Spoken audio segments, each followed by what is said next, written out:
What's up, mates? Evan from Evolutionary Aesthetics, and in this video I'm going to go over the format in which I use tempo to assign for the vast majority of exercises in programs that I write for clients specifically or within my progression programming that I offer for anybody to follow.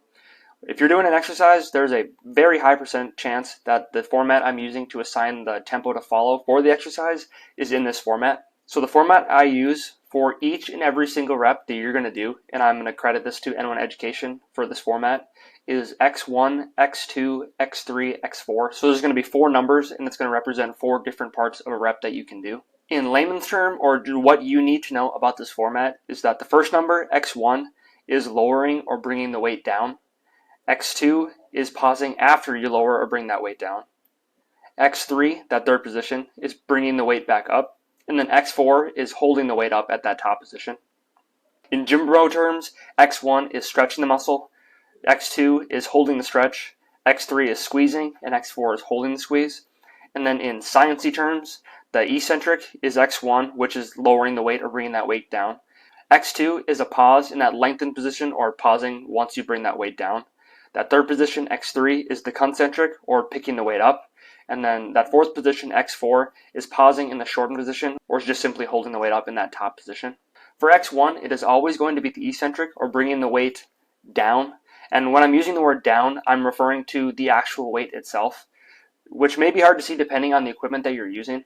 If you're using free weights like a dumbbell or a barbell, it's going to be relatively easy as the weight during the eccentric is always lowering to the ground. But for weight stacks, you want to look at the stack itself. So if you're doing a cable, it's not what your limb is doing, it's what the weight stack is doing. So let's say like a pull down, this could be confusing because during the eccentric or X1, when you're bringing the weight down, your arms are moving up and away from you. But if you look at the weight stack is moving down. So for X1, you always want to look at the weight and make sure that the weight itself is moving down. For the second position, X2, if there is a 0 in this position, once you reach the bottom after doing X1, go right back into bringing the weight up, or X3. If there isn't a 0, then you will be pausing, but this does not mean that this is a place to rest. If you're pausing in this position, this is most likely where the exercise is going to be the hardest, so it should be the complete opposite of a break and be where it sucks the absolute most. In order to make sure that you're not resting in this, the muscle that you're training needs to stay engaged and push against the resistance of whatever the exercise is. Because there is a big difference between holding tension at that bottom in your target muscle and fighting against whatever you're doing, compared to just like kind of relaxing and letting that weight push you so far down that that muscle isn't even working at all. For the third position, X3, it's always going to be bringing the weight up. And for the most part, we're always going to stay relatively controlled, and there'll be a number in there, so like 1 second to bring that weight up to the top position. There will be situations every once in a while that'll arise where I'll use letters instead of numbers. And these represent the intent of how you'll try and move the weight rather than trying to move at the same pace the entire time.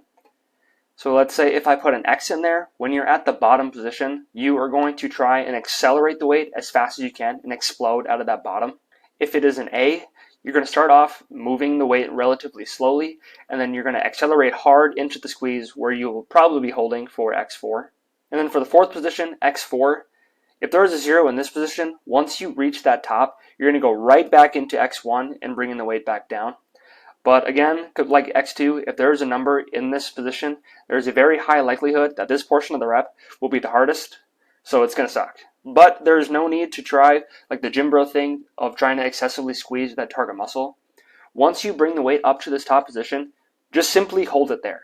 Your muscles are going to contract hard to simply hold it in that position, so there's no need to try and put extra emphasis on it because the sensation your muscle will give you from just simply holding it there will be a hard contraction.